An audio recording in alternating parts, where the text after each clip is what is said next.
அருணகிரியாரை சொந்தம் கொண்டாடிய முருகன். அறுபடை வீடுடைய அழகிய குமரன் கோடை நகரிலும் கம்பீரமாக கொலுவிருக்கின்றான். எங்கே உள்ளது இந்த கோடை நகர் என்கிறீர்களா?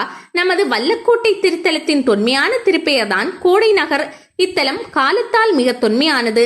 அருணகிரிநாதரின் திருப்புகழ் பாடல்களை பெற்ற பெருமையுடையது.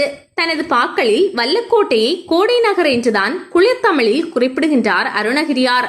குமரன் குடிகொண்டுள்ள கோயில்களுக்கெல்லாம் சென்று திருப்புகழ் பாடி மகிழ்வதை திருத்தொண்டாக செய்தவர் அருணகிரி. இவர் எந்த தெய்வத்திடமும் வெறுப்பில்லாத அத்வைத ஞானி என்றாலும் முருகப்பெருமானிடம் மட்டும் முதிர்ந்த காதல் உடையவர்.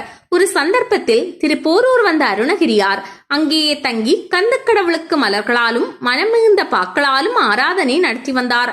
சில காலத்திற்கு பிறகு திருத்தணி சென்று வேலவரை தரிசிக்க வேண்டும் என்ற ஆவல் உந்த தணிகை நோக்கி பயணிக்க முடிவு செய்தார்.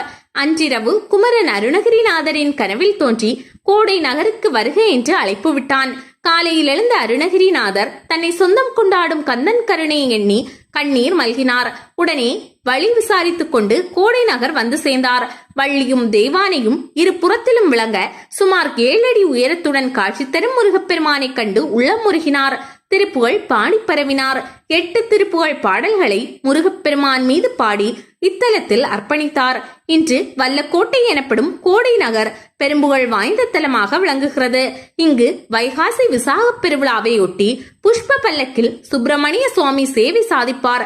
திருக்கல்யாண உற்சவம் நிறைவேறியதும் அதிகார மயில் சேவை நடைபெறும். அனைவரும் வைகாசி விஜயனின் வாக திருக்காட்சியையும் அதிகார மயில் புறப்பாட்டையும் கண்டு ஆனந்தத்தையும் அருளையும் பெறலாம்.